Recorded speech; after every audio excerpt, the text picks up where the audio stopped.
Well, one of the reasons I'm wearing my robe today is because I've got a bandage on my left leg, which is supposed to be sitting up in the air. Last year, the doctor wanted me to take some fairly heavy-duty painkillers because of it. I wouldn't. The highest I'll go is aspirin, because it would just dull my brains, and I object to having dull brains. So, you learn to sit beneath it. If there is actual physical pain, you literally learn to sit beneath it. It's the only answer I can give you. It does work. You can do it. It's not as simple as it looks, but it can happen. Was that the whole of your question? Okay. I was having a bit of difficulty today because where do you put a leg? You know, they're sort of attached. Yes. I heard someone earlier mention the term detachment, and I've read in Solomon books about it. To describe it. Detachment. You know, no English word ever really describes certain things perfectly. It's like my worry about the word carefree, which also could be translated as detachment. Don't get involved in. You can't be totally uninvolved, but don't get involved. There is a natural involvement, and there's a deliberate involvement. And as I understand it, that's how you have to understand attachment. We're all part of the human race. But you don't have to deliberately get in there and try and solve every single problem. A couple of years ago, we had a Mr. Fix-It in Shasta, didn't we? The result was a catastrophe. But it is good to want to help. It is good to have compassion. It is good to be concerned about the human race. But remember, you can't do everything. When you can't do everything, or when you can't do something, get out of the way and let those who can do it. That's also under detachment. And that's one of the hardest things to do. You got any better clues to give him than that? I always tend to think of it just in terms of the stillness of meditation. Yeah. It's so easy to react to something.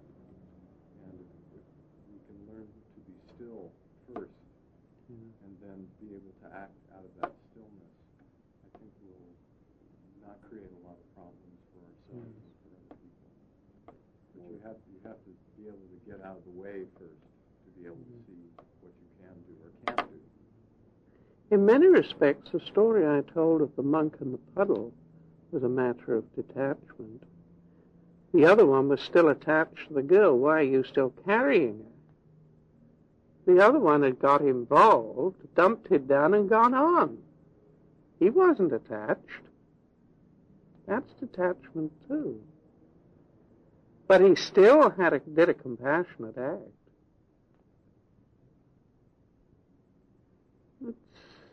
He was acting out of the stillness, exactly as Echo said. The motto of the World Federation of Buddhists is expect the worst, hope for the best, and do the possible. That's literally the motto of the World Federation of Buddhists. I write for their big magazine. You do the best you know how.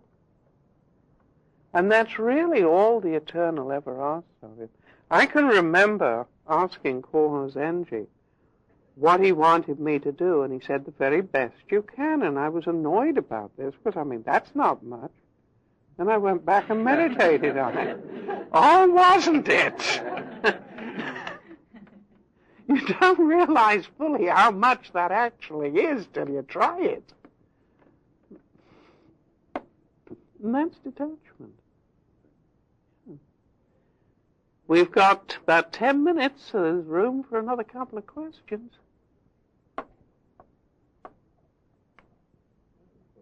Yes? It's something I've been thinking about for a bit. And,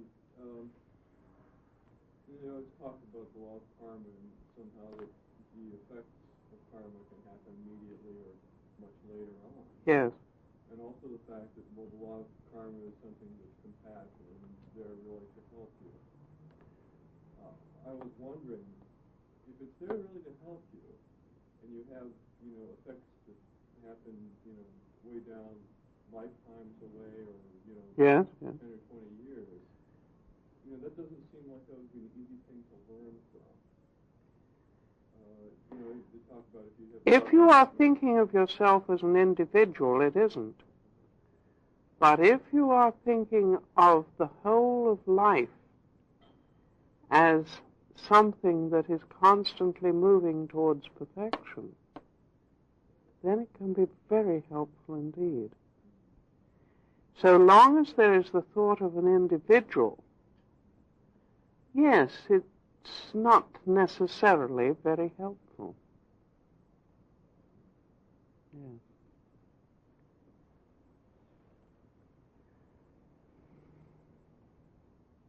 How about you two saying something since we've run out of questions? Any more questions? One thing I was thinking about in this question was when you begin to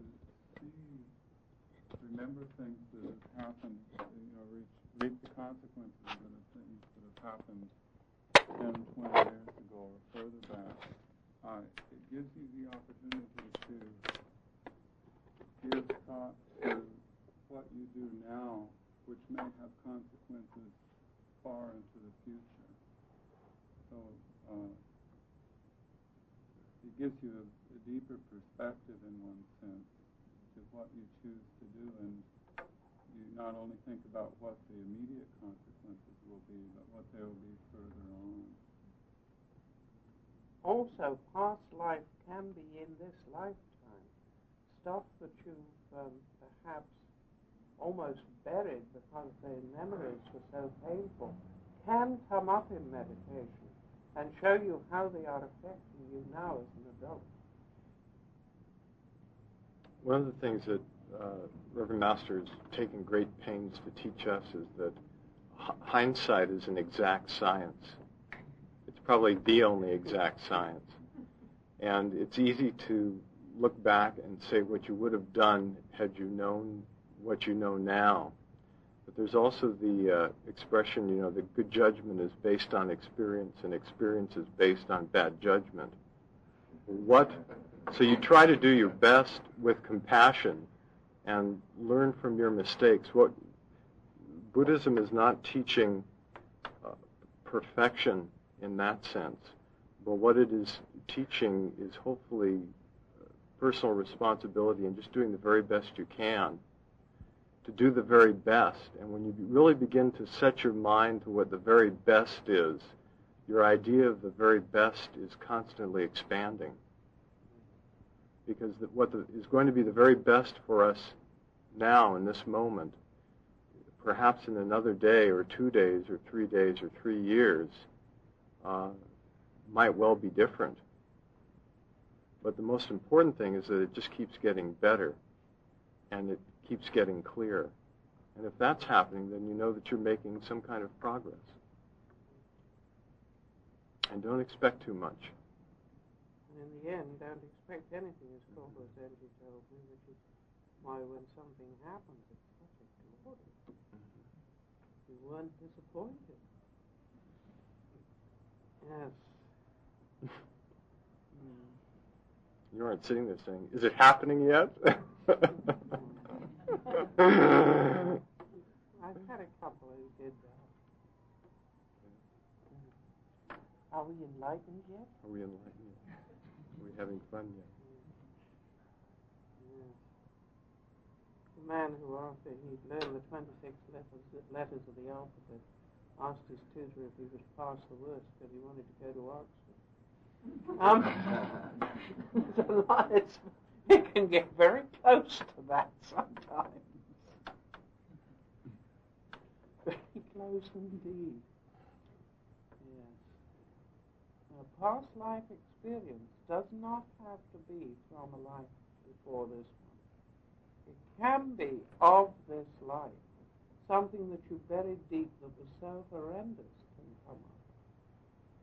I have had at least 2 people who were seriously damaged as children by parents, and they have put it totally out of their minds. And one on one occasion screamed when she was looking at the wall because the memory came.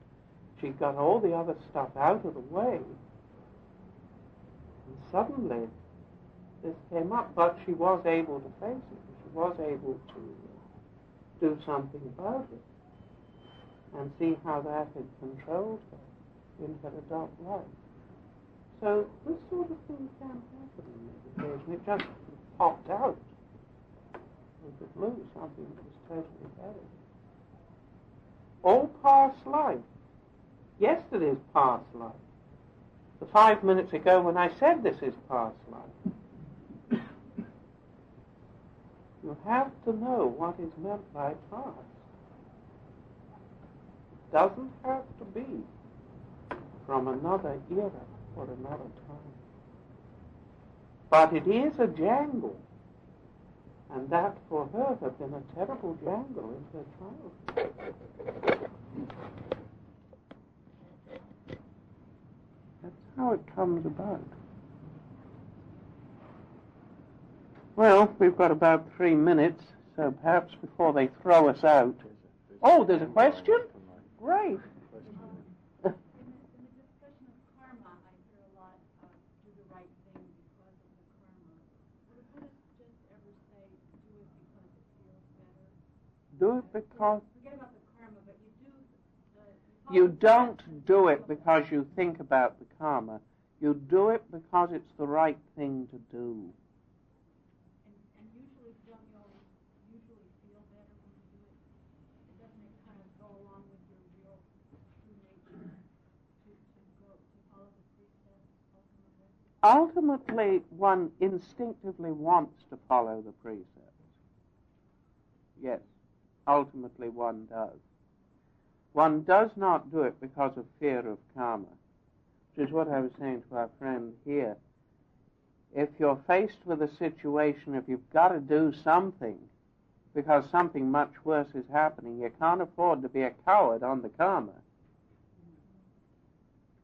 That is one of the gravest faults, and I shall be talking about that in one of the scriptures tomorrow in the Shushogi. Dogen actually talks about it, and he doesn't pull his punches. Sometimes doing the right thing is extremely difficult. And painful. And very painful. Yes. But to turn away from doing the right thing, you know, is even worse. And it's, you know, whether or not you can live with it in not doing it. But Buddhism teaches to be able to look sort of things in the face and to do the very best you can, and know that in certain circumstances you will make karma, and not to be afraid of doing that, but to do it because it is the best that you can do under the circumstances. You cannot get to a state where you don't make any karma. Yeah. I can remember several Japanese Zen masters saying, if you study meditation, if you meditate and you study, you will be completely free. And a lot of people said, wow, that means we can do exactly as we like. No, it doesn't. It means that you have made the precepts so much your own blood and bones that you are totally free. It just would never occur to you to go against them. And there is total peace within. It does not mean, well, I've done so much meditation, I've learned 300-odd koans, now I can go out and have 6 wives, 30 children, and God knows what else besides. No, that is not freedom. That's downright stupidity.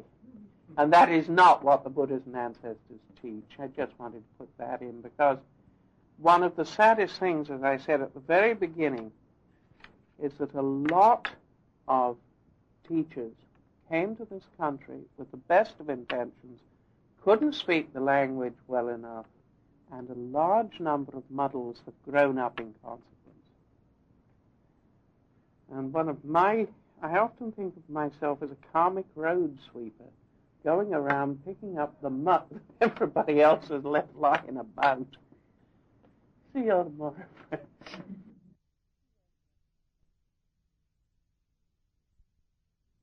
Now, I'm sure those of you who have had anything to do with Taoism or have read anything on Taoism realize that one of the things that they have in big Taoist temples is a very pictorial hell. It is complete with all the tortures in statue form, and they also have some fairly pictorial heavens in statue form. Buddhism in the Far East does much the same thing in order to show people what is necessary, but the chances of having an actual hell depicted are a lot smaller than in Taoist. Usually they will do something quite different. This afternoon I will show you the way in which the temple from which Soto Zen derives its lineage, Tendozan, in China, I will show you how it is set up with halls and statues, etc., to depict the stages of development from when one first feels the necessity of religion through to the time when one has finally comprehended and knows the eternal. In the meantime, this morning, we need to look at the 5 chapters of the Shushogi to see what is needed as a basis for these 5 ceremonies. It should be clearly understood that Jukai is not just for children. Anyone wishing to be a full Buddhist adult and recognized as a full Buddhist adult by the Buddhist Church should take Jukai at some time or other in his or her life. Go through the 5 ceremonies, spend the week in the monastery, living as do the monks, doing the meditation, going to the ceremonies, and especially the 5 special ceremonies that are laid on. The first of these ceremonies is the reading of the precepts, telling you what it is you need to study in great detail if you would become a true Buddhist. The second of these has been very badly translated as confession. There is no such thing as a confessional as such in Buddhism. But there is a time when you look at yourself and say, yes, I did this, that, and the other, and I swear by all the Buddhas and ancestors I'm not going to do it again. Recognizing that you may possibly get caught, but you're going to pick yourself up and do something about it. This is called Sange in Buddhism. S-A-N-G-E. It is a Japanese word which it comprises confession, contrition, wish I hadn't done it, try not to do it again. Anything around that it includes.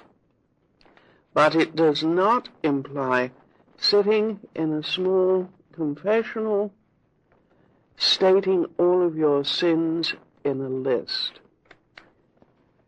I had one person on one occasion, who had been brought up in a Catholic convent school, who could write out the most magnificent confessions. They had taught her how to organize them beautifully.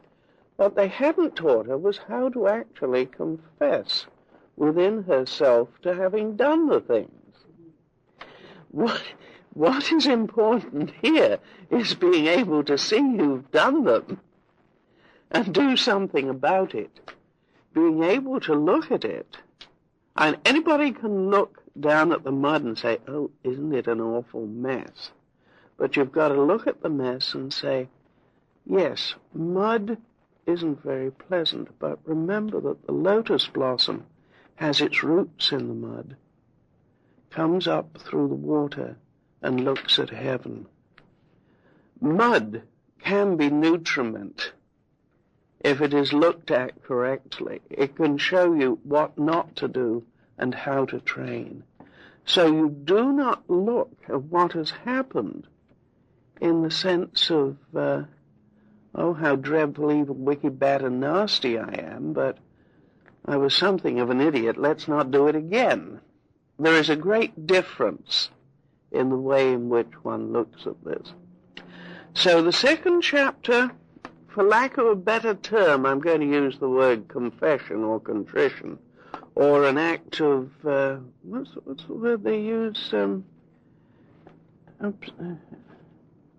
Utter contrition, I think it is, perfect contrition, which also comes under the same thing. So that is what the second chapter is about. The third one is how it speaks of the importance of not merely hearing the precepts, but absolutely receiving them quickly once you've realized what it is you have been doing. The fourth one explains to you the sort of behavior that comes out of having actually done this. How the world will perceive you as a result of taking charge of your own life. And Buddhism really says you must take charge of it if you will be an adult Buddhist. As a result of taking charge of your own life, the 4 signs of enlightenment, we shall be going into them today. So that if you are trying to help your employees or to really keep the precepts in the place you are working, what you should be showing to the people around you in the everyday world, which are the signs of working towards Buddhahood. And the last chapter speaks of putting the teachings actually not only into practice, but showing gratitude for them. The recognition ceremony. So, the first chapter of the Shushogi speaks clearly of why one comes to religion. And again, it speaks of the most important opposites, the ones that people almost never speak of, life and death. Chapter 1, the reason for training, says the following. The most important question for all Buddhists is how to understand birth and death completely, and to be able to live without fear beyond them. Should you be able to find the Buddha, i.e. the eternal, the unborn, undying, uncreated, unchanging, should you be able to find that within both birth and death, then both birth and death vanish as problems and as opposites. All you have to do is to realize that birth and death as such are not to be avoided because you have found the eternal. If you can understand that birth and death once you have found the eternal, are indeed nirvana, or that place wherein there is neither birth nor death. If you can understand this, there is not only no necessity to avoid birth and death, but also nothing to search for that is separate enlightenment, for you will be enlightenment itself. The understanding of the above breaks the chains that bind one to birth and death, fear, terror, etc.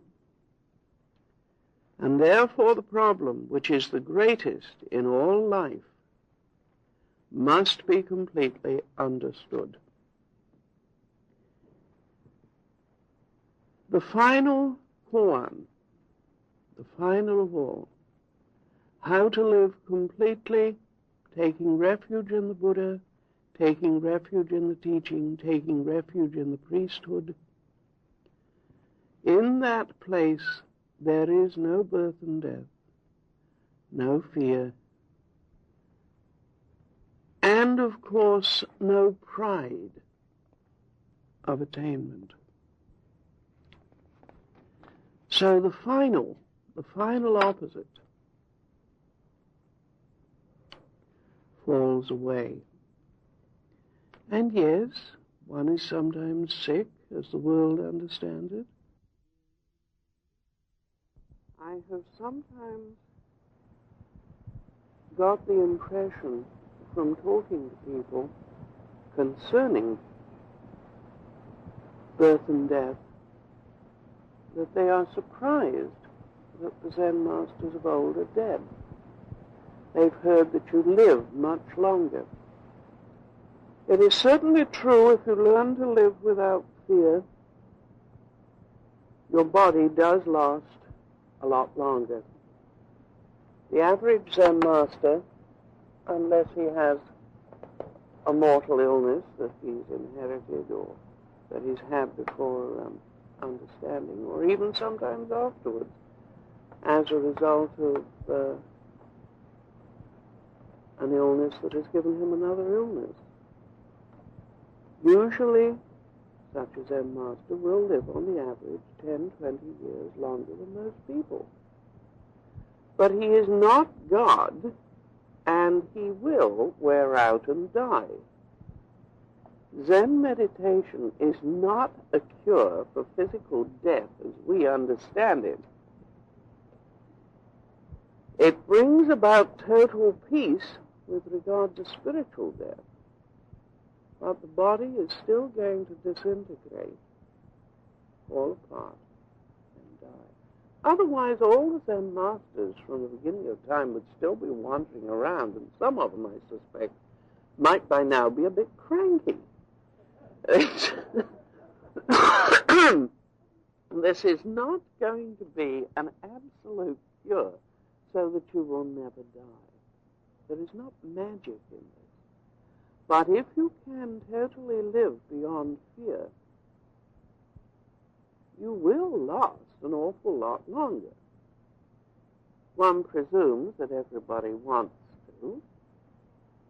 Sometimes when I'm out on the freeway I wonder, but that's another matter also.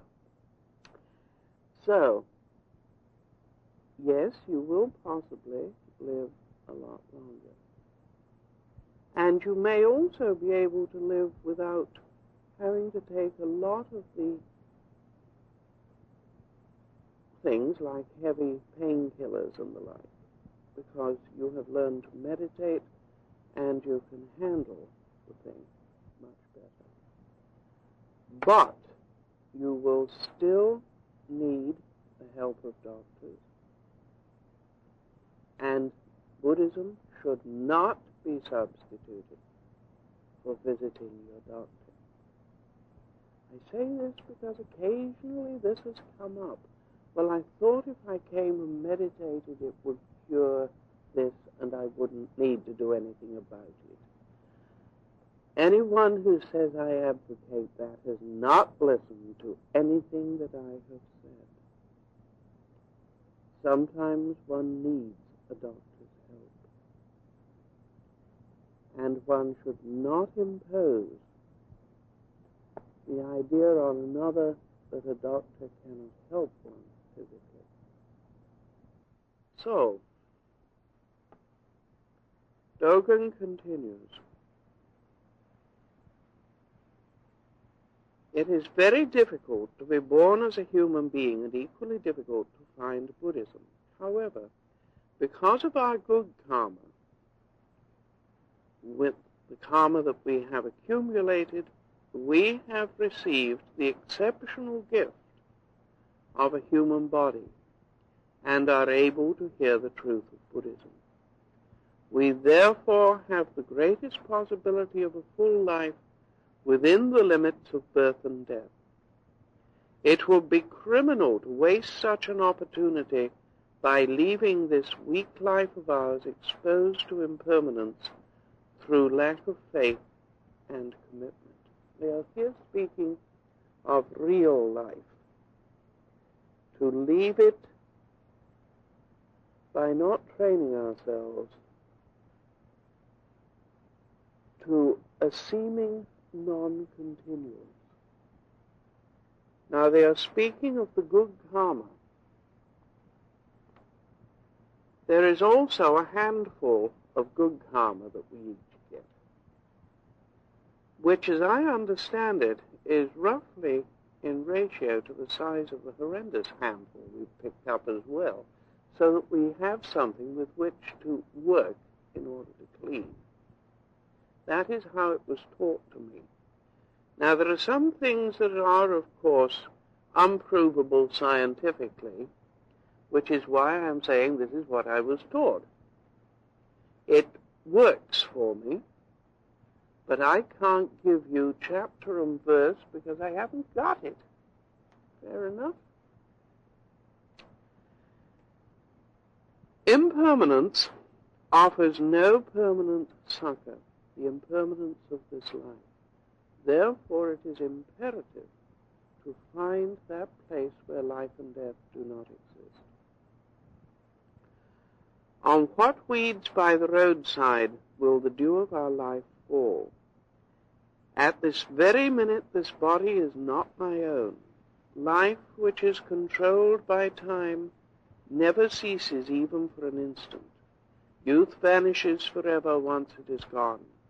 It is impossible to bring back the past when one suddenly comes face to face with this impermanence, that all things pass. And it is impossible to look for assistance from kings, statesmen, relatives, servants, wife or children, let alone wealth and treasure. The kingdom of death, as the world understands it, must be entered by oneself alone, with nothing for company but our own good and bad karma. Therefore, to find the eternal is imperative.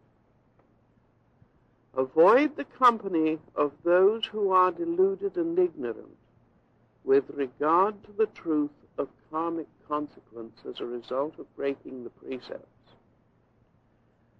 The three states of existence and good and evil. The three states of existence, past, present, and future. And good and evil. If you do not know how to do the best you can to get beyond them. It is obvious that the laws of cause and effect, which is the law of karma, is not answerable to my personal will. For without fail, evil is vanquished and good prevails. If it were not so, Buddhism would never have appeared, and Bodhidharma would never have come from the West.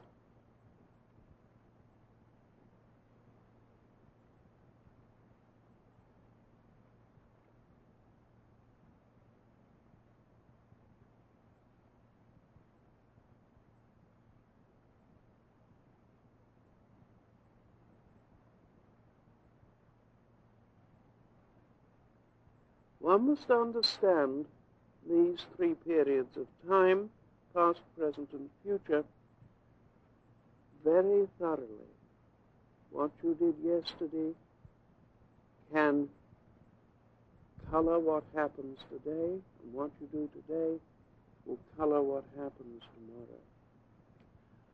Dogen wrote a very fine treatise called Uji on time, and the importance of studying time, and the seeing how going back, and even over the time of one's birth, back beyond that, can still affect one.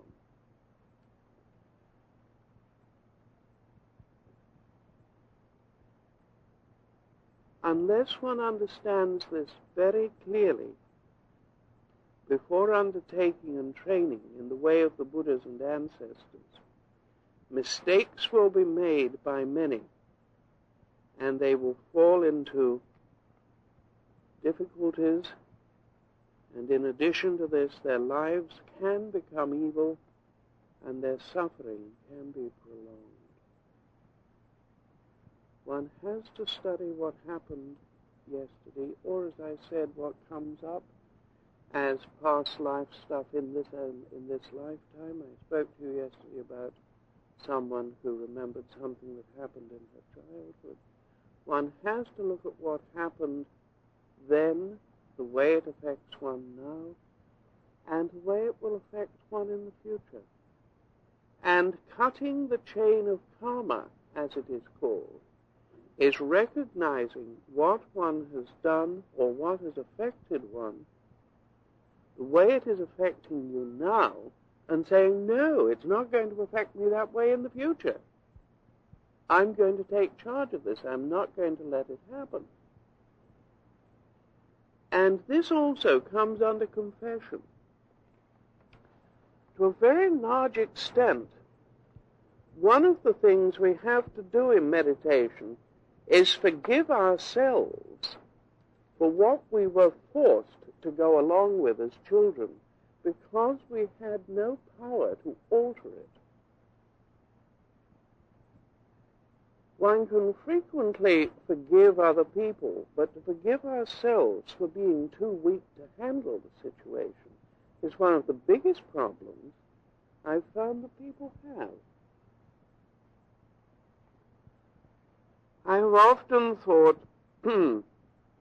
especially when hearing stories of young people who have been handed back to the custody, is the word they use, which I find disgusting, to the custody of parents. I've often thought the incredible damage that can do to a young person who knows quite well, far more than frequently the judge does, about the parents.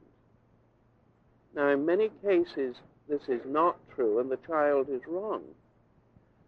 But in some cases, the child is not wrong. The child is quite right. I am thinking of one who at 17 was terrified that her mother was going to be taken to jail for stealing. And the mother insisted that the child went with her when she went on the sprees. Guess who was really going to get blamed if it ever got caught? But she was under 21. She had no power to help herself. And the fury in that child was incredible. One sits back and says, who is really the adult here?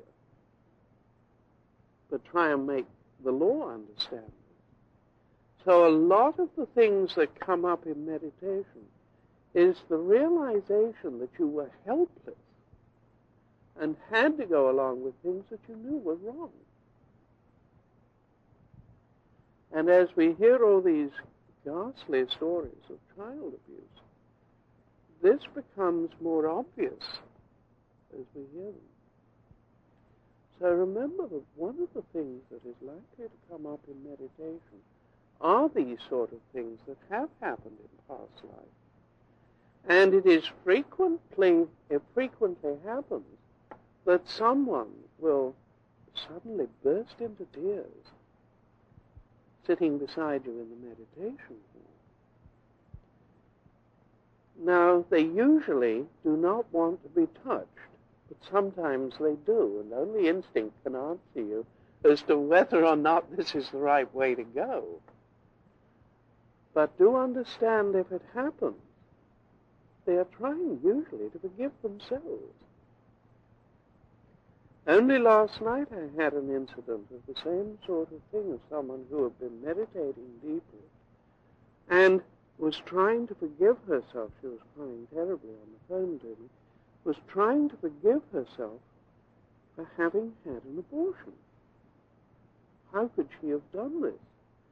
If you meditate, you're going to have these things come up. And please, if you meditate properly, remember that they will happen. And if you do confide about them to a priest, it is absolutely duty-bound by that priest never to reveal name or person, place, position, anything of the sort. It is a totally confidential matter. I only mention this because it does happen. And when you are meditating, don't be frightened. Don't think that you need, psychological or psychiatric help. These things come up because you're taking a look at you. And they can and will come up. Past, present, and future. It can come up from when you were, 2 or 3 years old, and it may not come up till you're 40 or 50. As I said, usually the life after this one is regarded as about 10 years, but it can be left on the pile for someone else to pick up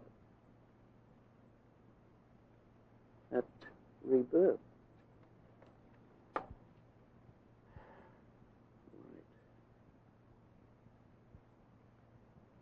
It is important to know, and this above all is important, that there is no damning, eternal damning in Buddhism. One of the beauties of looking at the pictorial pictures of hell, of the hells, is that they are all temporary. You stay in a hell until such time as you've learned the lesson that you should have learned that put you there in the first place. And then you're straight out of it. There is never a permanent damnation in Buddhism. But a lot of us put ourselves through a hell in this lifetime as a result of memories and sometimes of things we can't remember, but which will come up in meditation. And it can be very rough going through those. And you really, even if you're meditating alone, you want to know someone, a priest, a relative you can totally trust, someone whom you can confide in and feel safe that they will not betray their confidence. See, all of this comes under confession in a funny sort of way, but it's not confession as the average church understands it, Christian church. Or I don't think it is. I have to be careful on that because I don't know enough about Christianity to answer the question well. So, remember what can come up. And remember what is past life stuff.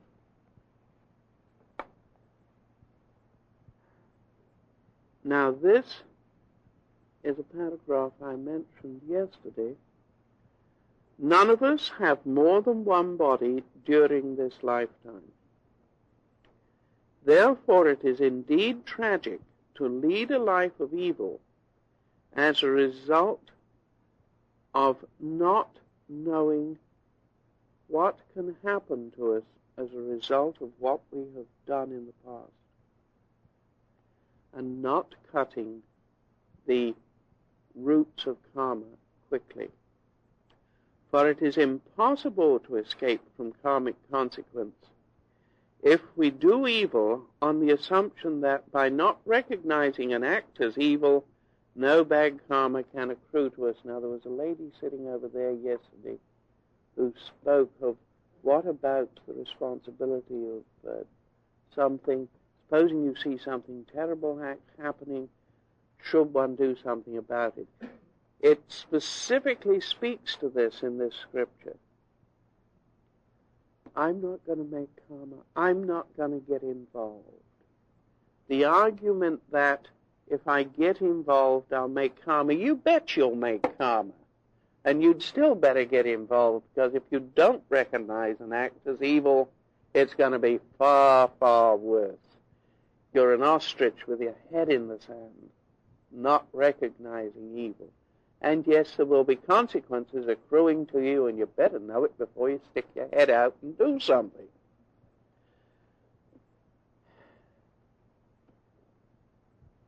I have often had to break precepts in order to prevent something much more serious from happening. The consequences to myself for one of these acts was absolutely horrendous. But I'm still glad I did it, because if I hadn't, Buddhism could have been really seriously damaged in a certain country. But I'm glad I did it, because it was the only thing to prevent something else much worse from happening. So you cannot and must not be a coward. Buddhism does not breed cowards. But you do as little damage as possible. And as we said yesterday with regard to the Buddhist motto, hope for the best, expect the worst. It's the expecting of the worst that people don't like. They sort of, well, maybe I'll scrape by. No, expect the worst, because it's much worse if you don't expect the worst. And do the possible. That way you can handle it. That's the first chapter. That tells you the type of mind, the reason, and the why of coming to meditation, and above all, of wanting to be a Buddhist. It is, I'm going to take charge of my life. And at the first ceremony of Jiyu-Kai, the priest says, you bet you're going to take charge of your life. This is what you're going to do. And he tells you the precepts. He explains them to you.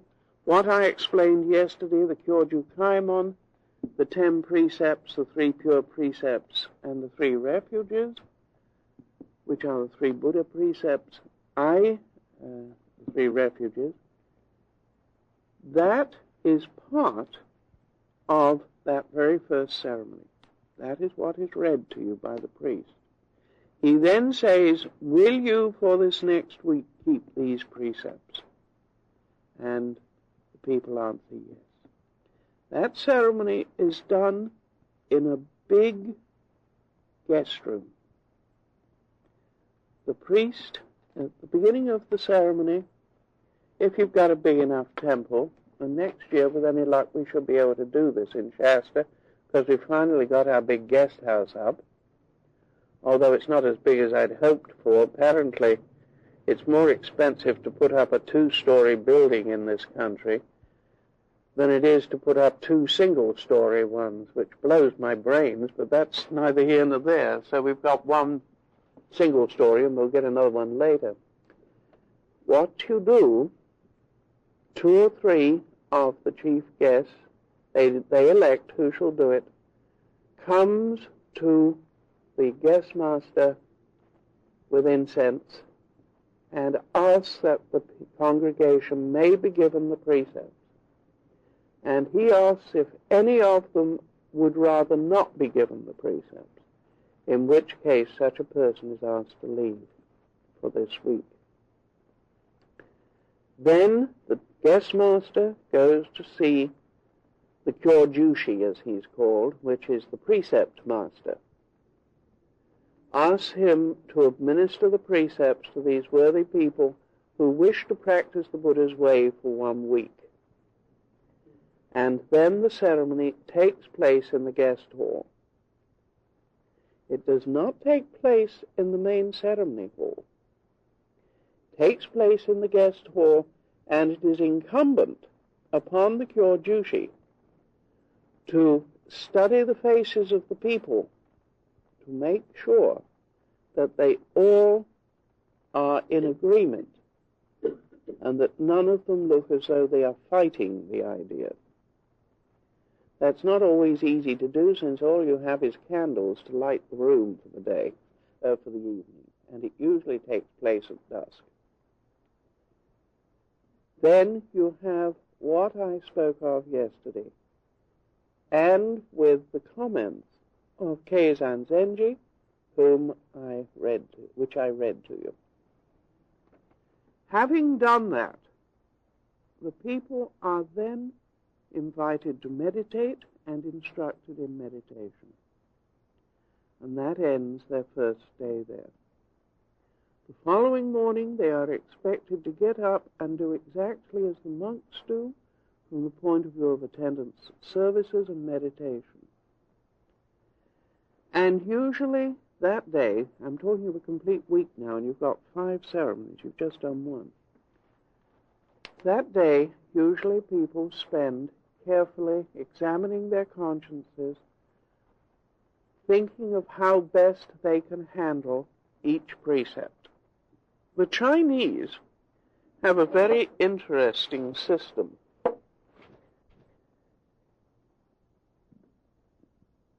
They allow people to take as many precepts or as few as they want. Supposing I think the term is working girl, comes wishing to do Jukai, she will not take the precept against what I think is adultery in Christianity. I can't think, what's the right term in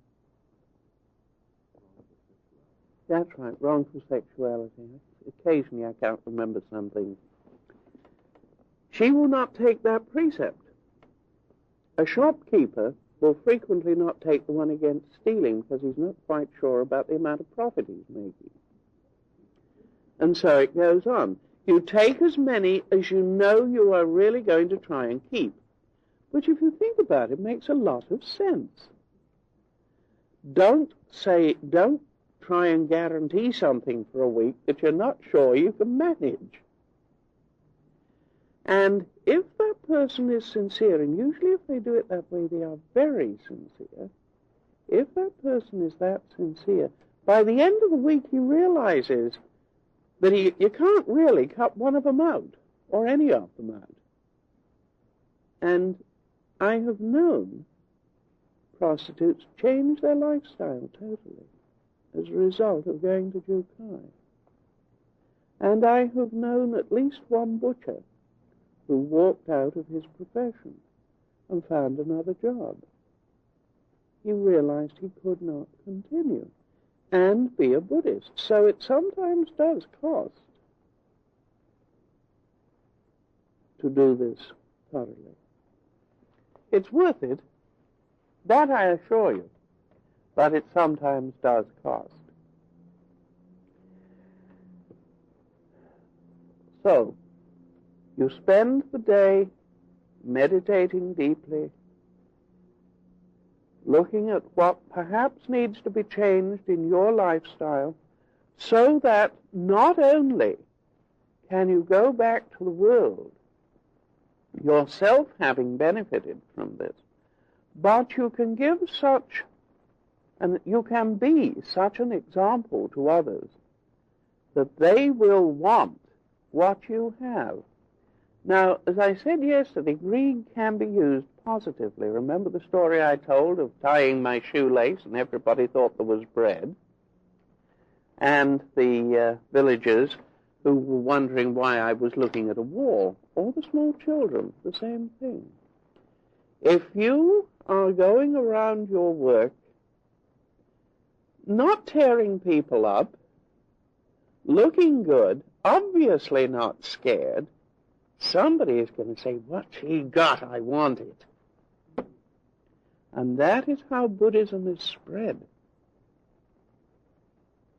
By showing the signs of enlightenment. And there's something inside everybody which we call the seed of the Buddha nature that will respond to that on seeing it coming out of you. Now, the second chapter, this usually takes place, the ceremony for this usually takes place on the third day of Jiyu-Kai. Up until now in Shasta, we have had to do this one primarily by the weather, because you need a large outdoor procession. We finally got most of the cloister up there, so this coming year we will not be at the mercy of the elements. And since, as I said yesterday, the only month of the year in which that area has not seen snow is August, and this takes place in April, a cloister is really imperative if you're going to do Jiyu-Kai properly. Some of what Dogen says. Freedom from fear is gained by the recognition of our past evil acts and contrition, therefore. That was the only way I could translate Sangye. The recognition of what we've done and the saying of, I'm not going to do this anymore. I'm really going to train myself not to do it.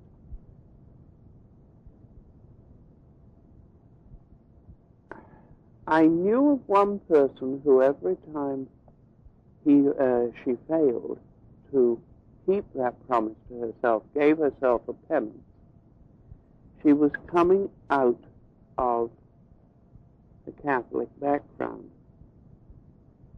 Now that is a perfect example of how one's former life can affect you in training. I am not saying this is wrong. She was incredibly sincere. But I am saying that one needs to look at what one does in order to deal with the present, so as to recognize when one's past karma is working upon one. Dogen openly admits, and so does Kazan, that one's past karma can still work upon you. And you need to be aware of yourself enough to know how and why. There's nothing wrong with doing that. It shows great sincerity of purpose. But you need to know that that's why you're doing it. Right. Because of their limitless compassion, the Buddhas and ancestors have flung wide the gate of compassion to both gods and men. And although karmic consequence for evil acts is inevitable at some time during the 3 periods, contrition makes it easier to bear by bringing freedom and immaculacy. As this is so, let us be utterly contrite before the Eternal. You remember Moggallana yesterday, who was beaten to death by the thugs, and who first ran away in order to avoid it, and then meditated deeply and realized that this was the karmic consequence for ill-treating his parents, and accepted the karmic consequence. The law of karma is inevitable, and it has to be worked out at some time or other. And if there are jangles left from down the centuries, someone picks them up and is given enough good karma, which is the essence of the Buddha nature within us, the essence of the Eternal, to mend, not mend, to clean and be compassionate for that karma. Contrition before the Buddhas brings purification and salvation. I hated the word salvation because I knew the way in which it is comprehended by most people. Salvation, as I have used it here, means freedom from the fear of birth and death. But I didn't want to keep on repeating the same thing over and over again.